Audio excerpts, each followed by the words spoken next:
Bonjour tout le monde, bienvenue. Bienvenue dans ce truc improbable qu'on appelle une vidéo YouTube.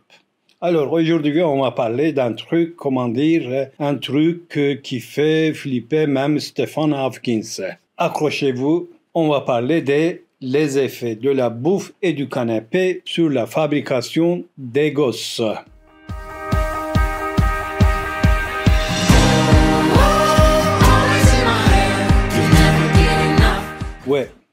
Oui, je sais. Ça sonne comme un film de science-fiction. La nutrition, on dirait un truc inventé par un mec qui a trop regardé Dr House en mangeant des chips. Parce que, soyons honnêtes, nos darons, quand on leur parlait de santé reproductive, ils devaient se gratter le crâne en mode « Ah, quoi ?» De mon temps, on faisait ça à l'arrache dans le foin et ça marchait très bien. La santé reproductive, des conneries. Mange ta soupe, travaille à l'usine et t'auras des gosses. Mais les scientifiques, ces mecs qui vivent dans des labos remplis de fumée et de trucs qui clignotent, ils ont bossé dur, ils ont bu du café dégueulasse, ils ont crié Eureka en faisant des bondes. Et ils ont découvert un truc de ouf. La bouffe et le canapé. Ça joue un rôle décisif dans la fabrication de mini-nous. Incroyable, non? Qui le crut? Nos ancêtres étaient peut-être pas si futés, finalement. Parce que là, on tombe sur une vérité cosmique, les amis, une vérité ancestrale remise au goût du jour par les mecs en blouse blanche. Tu es ce que tu manges et ce que tu fais, même pour faire des bébés. Imaginez un château fort, un truc bien solide, avec des remparts et tout. On dit souvent difficile de gagner les guerres si le château est pourri. Eh bien, la santé reproductive, c'est notre château. Il doit être costaud, imbranlable, prêt à accueillir la marmeille. Et comment on construit un château solide, mesdames et messieurs, avec des murs en béton armé.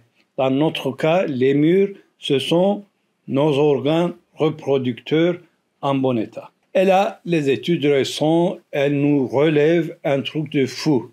La bouffe et le canapé, ça influence ce château. Le kebab que tu bouffes le soir devant Game of Thrones, le footing matinal, ou l'absence de footing, soyons honnêtes, la façon dont tu gères le stress, tout ça, ça a un impact sur ton futur petit être.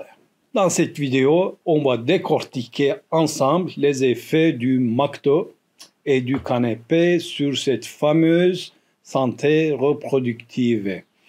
Allez, c'est parti, on va rigoler un peu. Alors, les amis, parlons bouffe, parlons de ce qui remplit nos bidons et parfois nos vies. Soyons honnêtes. Quand on parle de l'influence de la bouffe sur la fabrication des bébés chez les femmes, il y a un truc qui saute aux yeux, le gras, le surpoids, l'obésité. C'est le combat de titans entre ceux qui ont peur d'un grain de riz et ceux qui sont, mariés avec leur frigo. Et malheureusement, ce combat de sumo, ça perturbe la machine à faire des gosses. Le corps, il se dit, mais c'est quoi ce délire? Le système, il devient complètement paumé. Même les choix les plus basiques, les plus banals, genre est-ce que je mange une salade aujourd'hui ou est-ce que je dévore un pot de Nutella? Eh bien, même ces micro-décisions, ça peut avoir un impact, même si on ne sait pas trop comment, sur la capacité à faire des bébés pendant l'ovulation. Dingue, hein? La grande question, qu'est-ce qu'on mange ce soir? Reste donc un mystère. Non, je rigole, on va essayer de trouver une réponse quand même. Bon, commençons par des fruits de mer.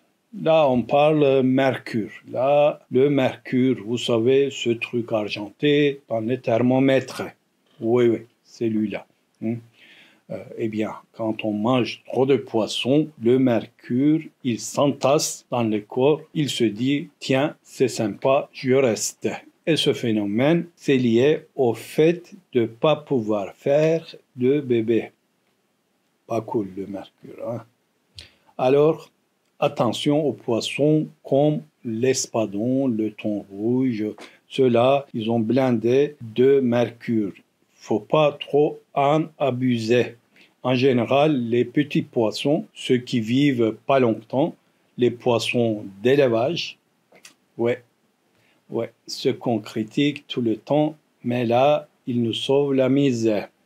Et le poisson d'eau douce, ceux-là, ils sont plus tranquilles niveau mercure. Le thon en boîte, ça dépend de la taille, du type du thon, faut faire gaffe. Et puis, il y a le problème des moules. Moules. Manger des moules, c'est comme manger des piles. Ouais, des piles. Je sais. Une bonne casserole de moules ou des moules farcies à la mode d'Izmir. Moi-même, en bon Izmirois, je pourrais en manger des montagnes. Mais c'est pas une super idée. Faut pas trop en abuser. Ok, maintenant parlons de ce truc bizarre qu'on appelle l'acide folique. Ah, l'acide folique, c'est un peu la vitamine magique pour les futures mamans. On dirait que si tu avales une poignée de ces pilules, hop, bébé est garanti sans bac. C'est comme si on mettait un antivirus dans le ventre pour éviter le plantage au démarrage. Vous voyez? Sérieusement, c'est super important pour éviter les problèmes avec le tube neural. Le tube neural, c'est le truc qui devient le cerveau et la colonne vertébrale chez bébé. Alors, on ne rigole pas avec le tube neural.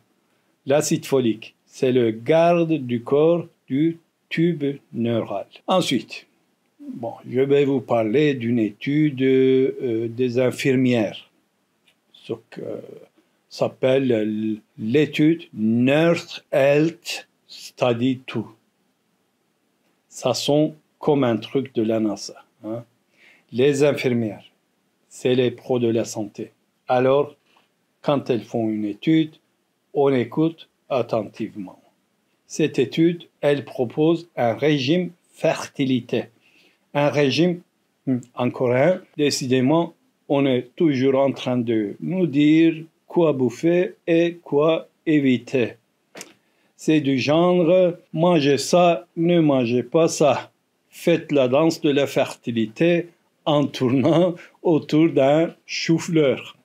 Bon, j'exagère un peu, mais l'idée est là. Ce régime, en gros, il te dit quoi avaler pour avoir un bébé. Mais attention, les scientifiques, ils sont toujours prudents. Ils disent que les bienfaits de ce régime pour les femmes qui font bébé en labo, c'est pas encore sûr à 100%. En clair, quand tu te demandes est-ce que je dois suivre ce régime de l'amour ou pas, la réponse est encore un gros on ne sait pas trop. La science, c'est bien, mais parfois ça nous laisse un peu sur la faim. Jeu de mots. Mais attendez, on a d'autres régimes dans le placard pour les bébés faits en labo. Ils parlent des régimes méditerranéens et hollandais. Méditerranéens, on imagine direct les olives, le soleil, la bronzette. Mais hollandais, fromage qui pue, les sabots. En gros, pour ceux qui hésitent entre les croissants à l'huile d'olive et les frites au fromage, ces régimes ils sont plutôt remplis de légumes, de fruits, de yaourts maigres, de poissons et de poulet. Des trucs plutôt sains, quoi. Et figurez-vous que ces régimes, ils seraient liés à plus de bébés et de grossesses réussies quand on fait des bébés en labo. Dingue, non? Le régime méditerranéen, c'est un peu l'usine à bébé. Enfin, façon de parler. Mais tout le monde n'est pas d'accord. Certains scientifiques, ils se grattent encore la tête. Ces régimes, efficaces ou pas efficaces, mystère et boule de gomme. C'est ça la science, c'est jamais simple. Et puis, on arrive aux micro et macronutriments. Là, ça se complique. C'est le moment où on parle multivitamines, acide folique, encore lui, le star de l'épisode, acide gras oméga 3, yogourt entier et trucs bizarres au soja. Des noms à te faire perdre la tête. Mais en gros, l'idée c'est si on mange ce truc-là, est-ce qu'on a plus de chances de faire un gosse? La réponse, version scientifique, il semblerait que, peut-être, éventuellement, sous certaines conditions, avec un astérix.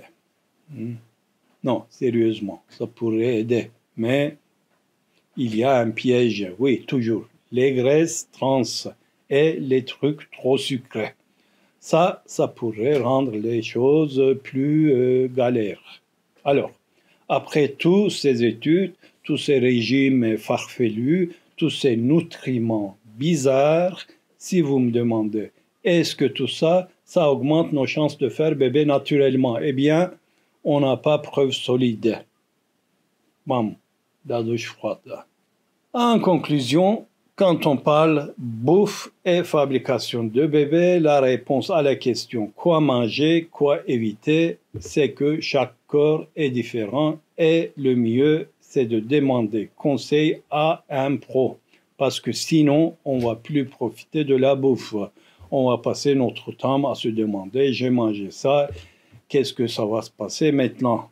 Vais-je devenir stérile à cause de cette malheureuse carotte? Relax, mangez équilibré, demandez conseil et surtout profitez de la vie. Alors, les amis, aujourd'hui on a parlé de la bouffe, du canapé, de la fabrication de bébés. La grande question, quoi bouffer, quoi faire pour avoir des mini-nous? C'est un sacré casse-tête avec plein de trucs bizarres. Il y a du régime, il y a des choix de vie. Parfois, on se demande est-ce que ça va marcher, ce truc-là? Mais les réponses, elles ne sont pas toujours évidentes. C'est difficile de dire avec certitude si je bouffe ce truc, si j'utilise ce machin, est-ce que je vais faire un bébé? C'est pas de la magie, hein? Alors, le mieux, c'est d'éviter les trucs pas nets, de manger équilibré, de faire un peu de sport et de croiser les doigts. Et bien sûr, il faut plus de recherche pour comprendre tout ça. La science avance, mais encore il y a du boulot. Merci d'avoir regardé cette vidéo. J'espère que ça vous a plu, que ça vous a fait marrer un peu. N'oubliez pas de vous abonner à notre chaîne pour plus de délire et surtout n'oubliez pas de partager la vidéo. Faut bien rigoler un peu, non? La fabrication de bébés, c'est pas toujours triste. Ciao, ciao.